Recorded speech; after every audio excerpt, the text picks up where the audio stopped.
Le prophète sallallahu alayhi wa sallam monta un jour sur le minbar et il dit Amin à 3 reprises.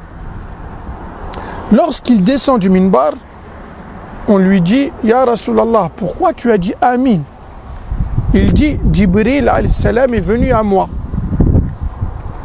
Il dit Jibril alayhi salam est venu à moi et il m'a dit Raghima anfu mri'in adraka Ramadan falam yughfar lahu. Il dit que soit misérable celui qui a connu le mois du Ramadan et ses péchés n'ont pas été pardonnés.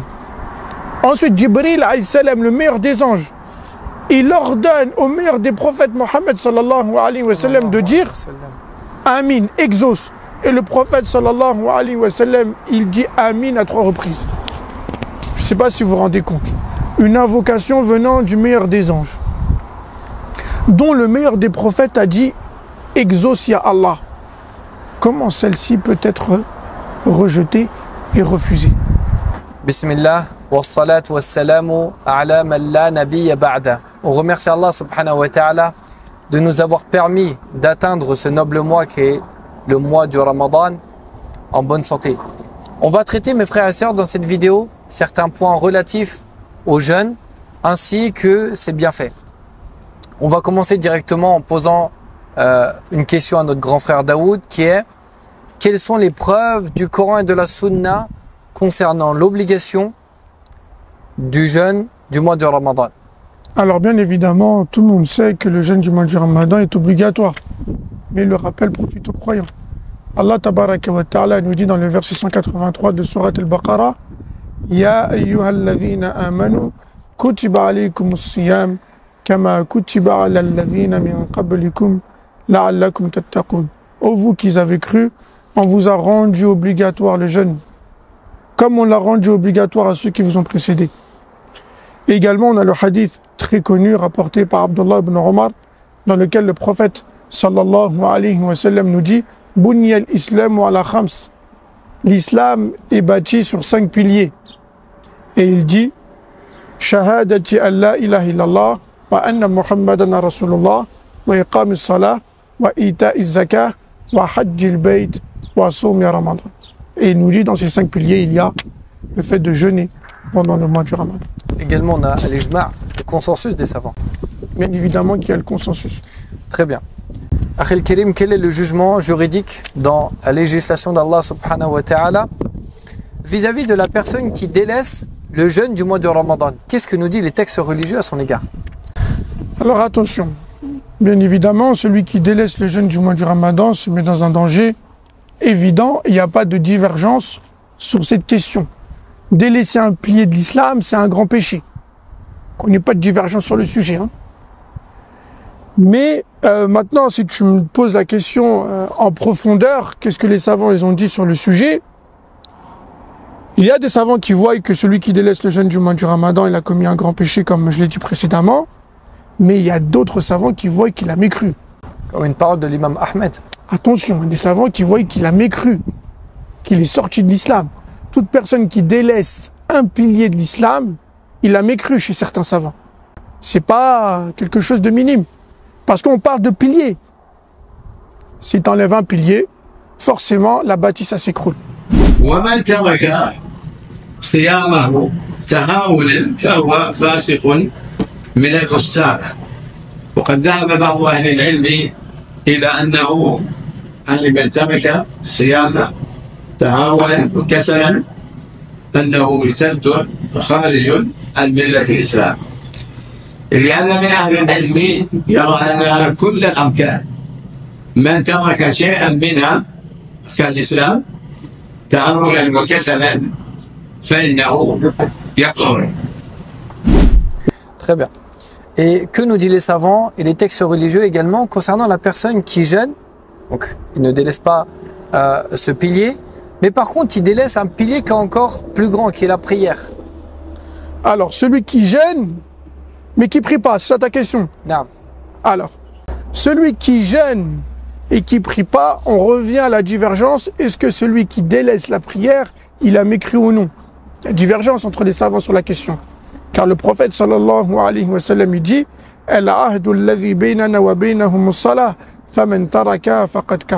la différence qu'il y a entre nous et les mécréants, c'est la prière. Celui qui la délaisse, il aura certes mécru. Il y a un autre hadith dans lequel le prophète sallallahu alayhi wa sallam il dit Bain al-rajuli wa bain al-kufri wa shirki tarku salah. Entre la mécréance et l'homme, il y a le fait de délaisser la prière. Donc, il y a des savants qui voient que celui qui jeûne sans prier, il n'a pas jeûné. Également, lorsqu'on lit la parole de ces savants-là qui voient que la personne qui délaisse la prière est mécréante, il se base sur une parole qui est très forte, qui a été rapportée dans At-Tirmidhi, qui dit que les compagnons du prophète sallallahu alayhi wa sallam ne voyaient pas un acte, hormis bien sûr le shahadatain, que lorsque la personne la délaisse, devient mécréante, ils disent que c'est la prière. Oui, c'est le athar de Abdullah ibn Shaqiq al-Uqayli. C'est un pieux prédécesseur qui a connu les compagnons. Et il dit dans sa parole, qui est très forte dans la divergence, mais on n'est pas là pour parler de cette divergence, mais c'est juste pour faire montrer que la personne qui s'est dit, moi je vais jeûner pour Allah tabaraka wa ta'ala, forcément il faut qu'elle se dise, je vais prier pour Allah. Car encore une fois, il faut être très pragmatique et très rationnel et très limpide. Tu veux faire le 4e pilier de l'islam en délaissant le 2e pilier de l'islam? Pourquoi? Il est moins pire pour toi de ne pas jeûner et prier. Ne pas prier, c'est plus grave que ne pas jeûner. Il faut suivre et respecter la hiérarchie qu'Allah tabaraka wa ta'ala a établie dans son livre et à travers la sunna. C'est pour cela qu'il y a une règle qu'on a déjà citée auparavant, mais on répétera jusqu'à la fin, Inch'Allah ta'ala. Lorsque les savants nous disent « Al-bada'atu bil-aham fal-aham » commencer par ce qui est le plus important vers ce qui est le plus important. Donc celui qui a une bonne intention et qui veut se rapprocher d'Allah, il doit commencer par la prière. Également, on peut tirer de cela du hadith de Mu'adh ibn Jabal. Lorsque le prophète sallallahu alayhi wa sallam l'envoya au Yémen, il lui dit premièrement, enseigne-leur le tawhid, qu'est la ilaha illallah. Et s'ils acceptent cela, enseigne-leur la prière. Exactement. فَلْيَكُنْ أَوَّلَ مَا تَدْعُوهُمْ إِلَيْهِ شَهَادَةُ أَنْ لَا إِلَهَ إِلَّا اللَّهِ. Et dans une autre variante, فَلْيُوَحِّدُ اللَّهِ وَإِنْ أَطَاعُوكَ فِي ذَلِكَ.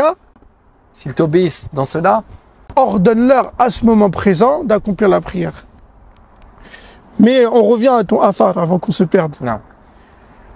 Le athar de Abdullah ibn Shaqiq al-Uqayli, il nous dit كان أصحاب محمد لا يرون شيئا من العمل تركه كفر غير الصلاة. Il dit que les compagnons du messager d'Allah sallallahu alayhi wa sallam ne voyaient pas un acte qui était délaissé de la part du musulman en tant que mécréance, si ce n'est le fait de délaisser la prière. Et cette parole-là est authentique? Oui, elle a été rendue authentique par l'imam al-Nawawi dans le Majmou' et également par Sheikh al-Albani, rahimahullah ta'ala, ou rahmahumallah. Après que l'on ait vu que le jeûne du mois de Ramadan est une obligation, également que la personne doit impérativement prier ainsi que jeûner, ne doit pas mettre la charrue avant les bœufs. Merci. On aimerait savoir, Akhil Kirim, est-ce que ce jeûne est une obligation universelle ou c'est strictement pour les musulmans? Et donc, en découle de cela, la parole, chacun est libre de jeûner. Cette parole-là est-elle correcte ou non? Je ne me lasserai jamais de répéter ce verset coranique. Wa ma arsalnaka illa rahmatan lil alamin. Et on t'a envoyé, ô toi Mohammed, en tant que miséricorde pour les mondes. Les législations divines sont pour tous les êtres humains et tous les djinns, sans exception à la règle. Celle du prophète sallallahu alayhi wa sallam. On est d'accord sur ça. Non. Maintenant, est-ce que lorsqu'on va voir un non-musulman, on commence en lui disant jeûne? Non, bien évidemment, on commence par le fait de lui enseigner le tawhid. Il faut qu'il accepte ash-shahadatain, puis ensuite, fur et à mesure, on lui enseigne les piliers de l'islam qui vont de soi. Mais ça ne veut pas dire que s'il n'a pas prononcé shahadatain, c'est-à-dire l'attestation de foi, qu'il est dispensé de jeûner. Bien évidemment. Très bien. Bien évidemment. Donc, sur ta question, il y a un point très important et une règle que les savants nous ont enseigné dans leurs livres. C'est men ankara shay'an ma'luman min ad-din bid-darura fahuwa kafir. c'est le fait de démentir une chose qui est connue dans la législation pour être obligatoire et la personne dit l'inverse. C'est-à-dire que lorsque la Il est mécréant. Lorsque la personne dit que le jeûne n'est pas obligatoire, que chacun est libre, le musulman s'il veut jeûner, il jeûne, s'il jeûne pas, ben, il est libre. Cette parole-là, c'est de la mécréance majeure. Cela, c'est de la mécréance majeure parce qu'il dément directement le Coran. Allah Azza wa Jal a dit que c'est obligatoire et lui il dit non, c'est facultatif. Et là, on voit l'importance de l'aqida et du tawhid. Très bien. Et là, je vais choquer peut-être certaines personnes, mais il faut qu'ils l'entendent. Une personne qui jeûne 30 jours, correctement, hein, mais qui a dans son cœur la croyance que le jeûne est facultatif. Celui qui veut le faire, c'est très bien. Celui qui ne veut pas le faire, il est dans son droit. Il n'a pas jeûné, c'est un mécréant. La femme qui porte le voile, mais qui pense que le voile n'est pas obligatoire, elle est beaucoup plus pire qu'une personne qui ne porte pas le voile, mais qui a la ferme certitude que celui-ci est obligatoire. Donc on voit que la croyance, d'accord, c'est très important et c'est par cela qu'il faut commencer. Ahsant. Jazakallahu khairan. Donc, après que l'on ait vu, on refait un récapitulatif.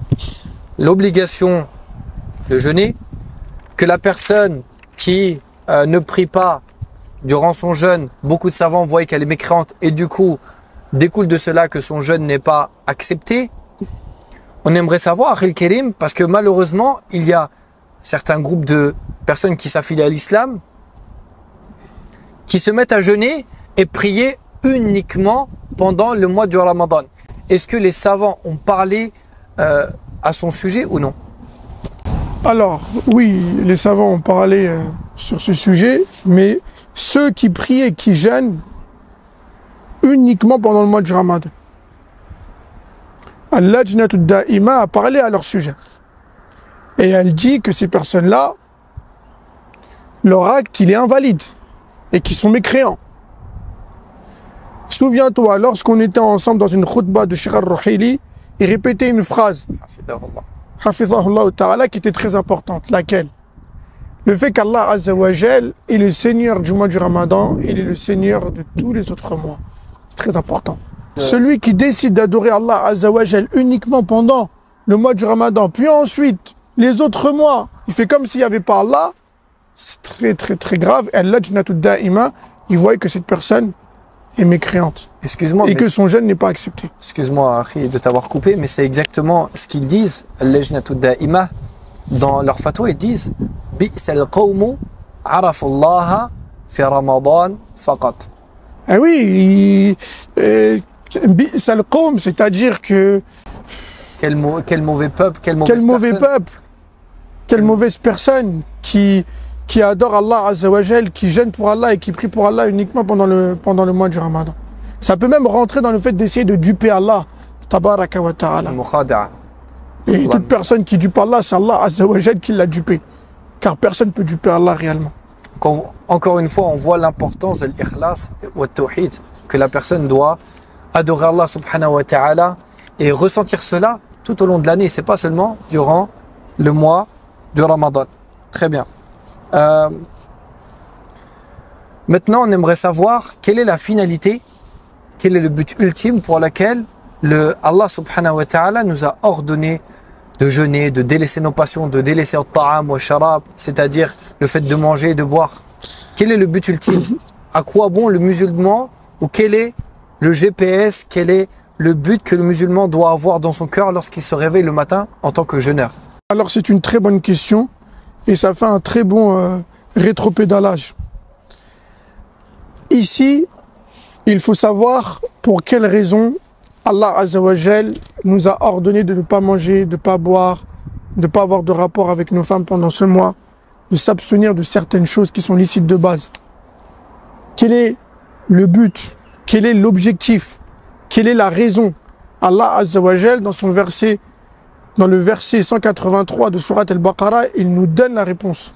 Lorsqu'il dit Ya ayyuhalladhina amanu kutiba alaykumus siyamu kama kutiba ala alladhina min qablikum la'allakum tattaqun. Il dit ô vous qui avez cru, on vous a rendu obligatoire le jeûne comme on l'a rendu obligatoire à ceux qui vous ont précédés, afin que vous atteigniez la piété. Très bien. Afin que vous atteigniez la piété, c'est-à-dire en espérant que vous atteigniez la piété. Mais ici, quelle est la définition de la piété? Parmi les définitions données par les savants, c'est le fait de mettre entre toi et le châtiment d'Allah une protection. Comment tu mets cette protection? En accomplissant ses ordres et en délaissant ses interdits. Très bien. Et du coup, lorsque tu dis que la finalité c'est la taqwa, ici je revois beaucoup de personnes malheureusement que lorsqu'ils rompent leur jeûne, mangent une date, prennent un verre d'eau, leur première chose qu'ils s'empressent à faire lors de leur rupture de leur jeûne, c'est allumer une cigarette malheureusement.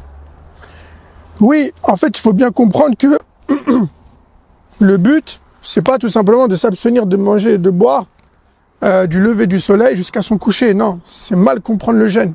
C'est le fait que tu sois pieux, comme on a donné la définition précédente. C'est le fait que tu accomplisses les ordres d'Allah et que tu délaisses ses interdits.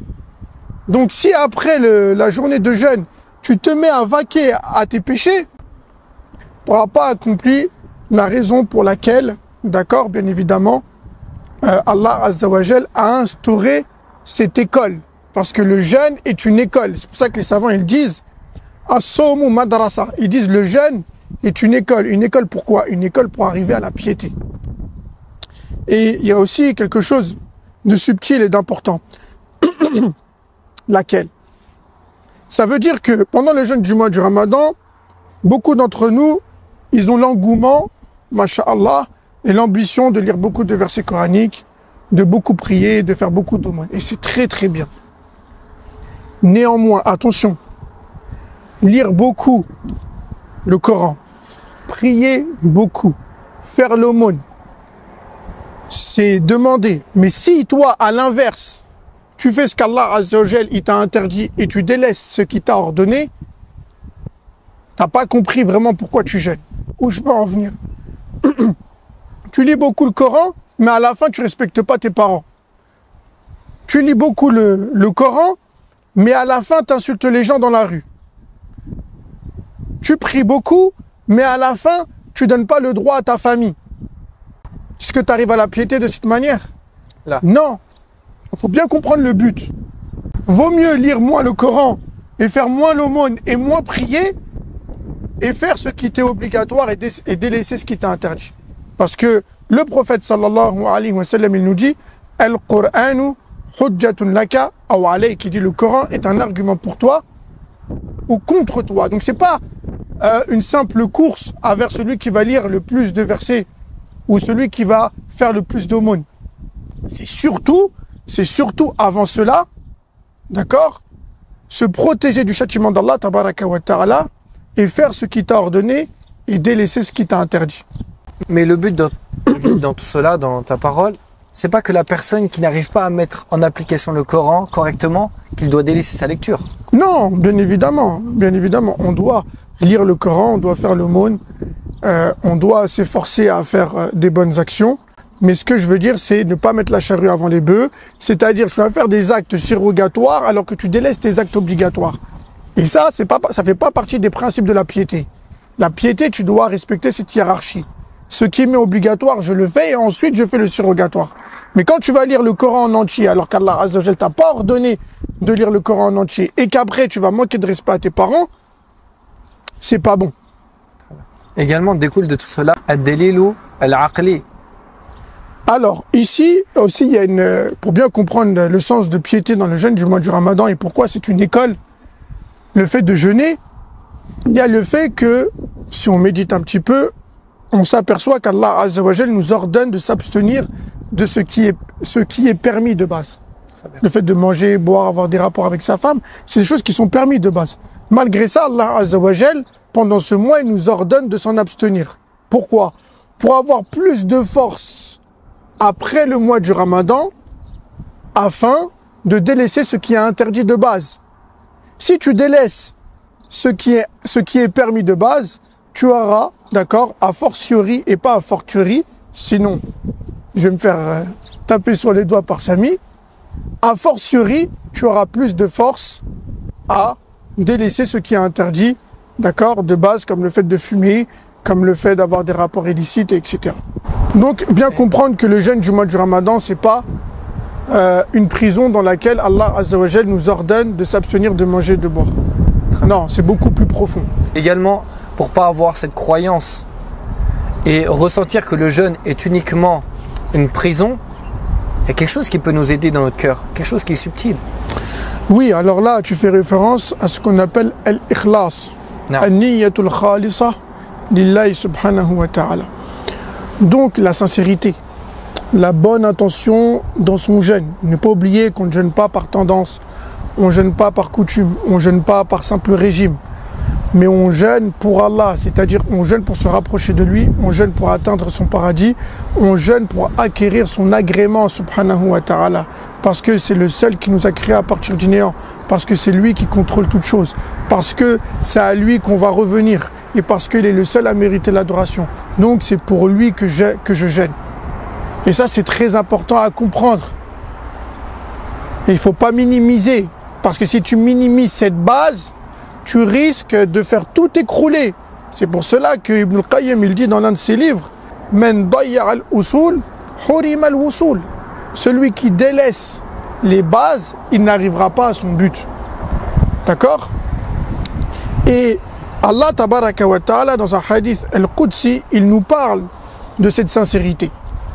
Il dit « Yada'u shahwatahu wa ta'amahu min ajli » Il dit « Le serviteur délaisse ses passions et sa nourriture pour moi. » Non pas pour perdre du poids, non pas pour un régime.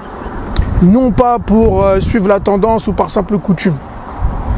Et c'est pour cela que le prophète sallallahu alayhi wa sallam, dans ce hadith qui est un générique, qui a été repris par d'innombrables savants et qu'ils ont mis en première ligne dans leur ouvrage, c'est le hadith « Innamal a'malu bin niyat wa innama likulli mari'in ma nawa » Chaque action est rétribuée selon l'intention. Et chaque personne est rétribuée selon ce qu'il a voulu. Également, Akhil Karim, on a une parole qui revient chaque année. Lorsque certains musulmans voient d'autres fidèles faire des péchés, peut-être insulter, commettre de la médisance durant sa journée de jeûne, il va lui dire « Khalas, c'est bon, tu peux rompre ton jeûne, aftarta, tu peux boire, manger, il n'y a aucun problème. » Oui, oui, attention à cette phrase. Attention à cette phrase, il ne faut pas la prendre au premier degré. Déjà, les savants, il faut savoir que même une personne qui a commercé avec sa femme, par exemple, pendant le mois du Ramadan, ensuite, les savants, ils voient qu'il doit encore s'abstenir de manger et boire, malgré que son jour de jeûne, il est invalide, hein, à l'unanimité des savants. Hurmatu shahr, à cause de la sacralité de ce mois. Bon, ensuite, on revient sur ta question. Il ne faut pas prendre au premier degré cette parole. Ceux qui pêchent pendant le mois du Ramadan, en dehors des péchés qui viennent annuler son jeûne, bien évidemment, ne doivent pas manger et boire. C'est mal comprendre. Lorsque le prophète sallallahu alayhi wa sallam, il dit dans le hadith rapporté par Al-Bukhari, Man lam yada' qawla az-zuri wal 'amala bihi falaysa lillahi hajatun fi an yada'a ta'amahu wa sharabahu. Écoutez bien ce hadith parce qu'on va tirer des leçons très profitables à travers celui-ci. Le prophète sallallahu alayhi wa sallam, il dit, celui qui ne délaisse pas les mauvaises paroles et les péchés pendant son jeûne, Allah n'a que faire de celui-ci. Est-ce que ça veut dire parce que tu as péché, tu peux boire et manger? Non, le sens du hadith ici, c'est gare à toi à commettre des péchés pendant ton mois. Tout comme le prophète sallallahu alayhi wa sallam, il a dit gare à celui qui vend de l'alcool lorsqu'il dit Men ba'al khamra falyushaqqis al khanazir. Il dit celui qui boit de l'alcool, qui peut commencer à couper des tranches de jambon. Est-ce que ça veut dire celui qui boit de l'alcool, il peut commencer à manger du porc? Non. Ça veut dire que celui qui vend de l'alcool, il a commis un grave péché. Attention. Celui qui commet des péchés pendant le mois du Ramadan, attention. Son jeûne, il risque de ne pas avoir de récompense. Merci. Et là, tu me ramènes directement où je voulais aller. Il y a des savants qui voient qu'à travers ce texte religieux rapporté par Al-Bukhari, qu'il y en a qui peuvent jeûner et à la fin du mois ne pas être récompensés à cause des péchés qu'ils ont commis. Donc il faut bien faire la différence entre Al-Jaza ou Al-Idza. Al-Jaza, c'est le fait d'être rétribué selon ses actes. Si tu fais des bonnes actions, tu as des hasanat. Si tu fais des mauvaises actions, tu as des sayyi'at. Et Al-Idza, c'est le fait de rendre valide ou invalide ton jeûne. Donc celui qui commet des péchés, qui ne viennent pas annuler le jeûne à proprement dit, comme boire, manger, etc. Son jeûne à la fin du mois du Ramadan, il est accepté, mais pas forcément tu sors avec une récompense. Également, Akhil Karim, pour clôturer le sujet, pour boucler la boucle, peux-tu nous citer, Barakallahu Fik, les bienfaits du mois de Ramadan et de son jeûne? Bien évidemment, je ne vais pas pouvoir tous les citer, hein. Sinon ça serait des cours et des cours, mais on va en citer quelques-uns. Il y a déjà le pardon d'Allah Tabaraka wa Ta'ala dans ce jeûne du mois du Ramadan, qu'il faut que chacun d'entre nous acquérit et obtienne par la grâce d'Allah Subhanahu wa Ta'ala. Il y a un hadith énorme concernant le pardon d'Allah Tabaraka wa Ta'ala pendant ce mois. Laissez-moi vous le raconter. Le prophète sallallahu alayhi wa sallam monta un jour sur le minbar et il dit Amin à 3 reprises. Lorsqu'il descend du minbar, on lui dit Ya Rasulallah, pourquoi tu as dit Amin? Il dit Jibril alayhi salam est venu à moi. Il dit Jibril alayhi salam est venu à moi et il m'a dit Raghima anfu mri'in adraka Ramadan falam yughfar lahu. Il dit que soit misérable celui qui a connu le mois du Ramadan et ses péchés n'ont pas été pardonnés. Ensuite, Jibril alayhi salam, le meilleur des anges, il ordonne au meilleur des prophètes Mohammed sallallahu alayhi wa sallam de dire Amin, exauce. Et le prophète sallallahu alayhi wa sallam, il dit Amin à 3 reprises. Je ne sais pas si vous vous rendez compte. Une invocation venant du meilleur des anges, dont le meilleur des prophètes a dit exauce ya Allah. Comment celle-ci peut être rejetée et refusée? Que soit misérable celui qui a connu le mois du Ramadan et ses péchés n'ont pas été pardonnés.